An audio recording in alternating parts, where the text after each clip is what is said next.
Bhatli block अंतर्गत गौड़गाँ college रे वार्षिक उत्सव उद्यापित होइछि। कॉलेजर अध्यक्ष श्रीयुक्त तारिणी दत्ता अध्यक्षतार एक सभा अनुष्ठित होइतिला।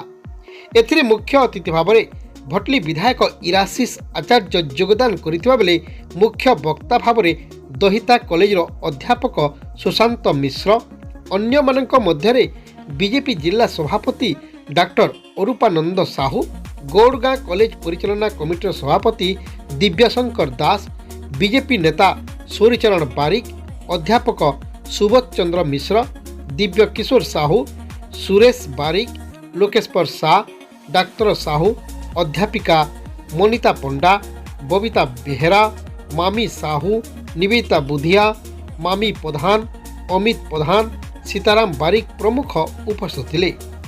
अध्यापक दिव्य किशोर साहू परिचय प्रदान करथिबा बेले वार्षिक विवरणी प्रदान करथिले अध्यापक लोकेश्वर शाह।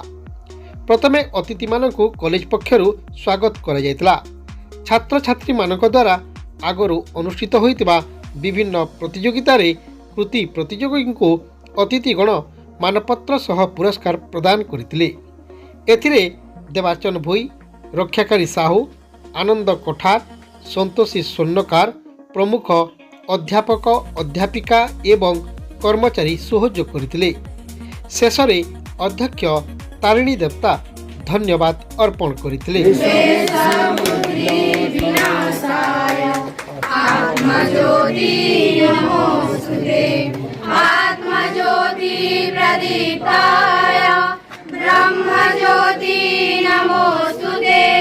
ब्रह्मज्योति प्रदीप्ताय गुरुज्योति नमोस्तुते, गुरुज्योति नमोस्तुते।